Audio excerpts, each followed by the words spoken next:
வணக்கம். நான் வளர்மதி முருகேசன். இன்றைக்கி காலையில் எழுந்திரிச்சு இன்றைக்கி அமாவாசை. நம்ம என்ன பண்ணுறதுன்னு ஒன்றும் புரியலையே. நெய்வேத்தியம் என்ன பண்ணுறது ஒன்றும் புரியலையேன்னு யோசிச்சுக்கிட்டு இருந்தீங்க. டக்குன்னு பால் இருந்துச்சு வீட்டில். பாலை திரட்டி பால்கோவாவை செஞ்சு குளிச்சுட்டு சாமியை கும்பிட்டுட்டு விளக்கேற்றி வச்சுட்டு உள்ளே போய் சரி நம்ம ஏதாவது சாப்பிட தயார் பண்ணுவோம் அப்படின்னு சொல்லிட்டு உள்ளே போய் கிச்சனில் போய் சாப்பாடு ரெடி பண்ணிக்கிட்டு இருந்தேங்க. சாப்பாடு ரெடி பண்ணிக்கிட்டு இருக்கையில் விசுக்குன்னு வெளியே வந்து பார்த்தா இந்த வேலும் இந்த முருகனும் வந்து ஒரு 3 இன்ச்சு 4 இன்ச்சு தூரத்தில் இந்த வேல் இருக்குது. முருகன் வந்து அங்கிட்டு 4 இன்ச்சு தள்ளி இருக்குது வச்சுருக்கேன். ஒரே ஒரு செம்பருத்தி பூ இருந்தது. சரி வேலுக்கு மட்டும் வைப்போம்னு வேலுக்கு வச்சுட்டு சாமி கும்பிட்டுட்டு வெளியே வந்து பார்த்தா இந்த வேலு முருகன் தோளில் வச்சு நிற்கிறது மாதிரியே ஒரு காட்சி பார்த்துக்கோங்க.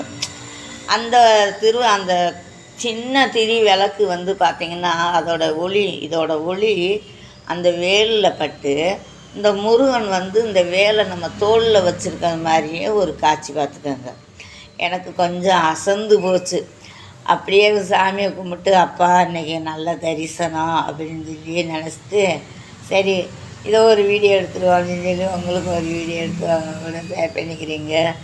அவங்க திருவிளக்கின் ஒளியினிலே குடியிருக்கும் சாமி அப்படின்றது மாதிரி இந்த ஒளியில் வந்து இந்த வேலும் இந்த முருகப்பெருமாளும் எப்படி எனக்கு காட்சி அளிச்சிருக்காங்கன்னு பாருங்கள். நான் கையில் நிஜமாகவே வேல் வச்சிருக்கிறது மாதிரியே இருக்குது பாருங்களேன்.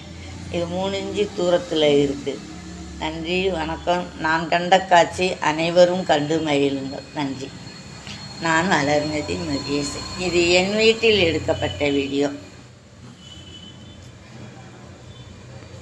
சிறிது நேரம் யோசித்தேன், அமாவாசையே நம்ம உடம்புக்கு வேற முடியலையே என்ன பண்ணுறதுன்னு.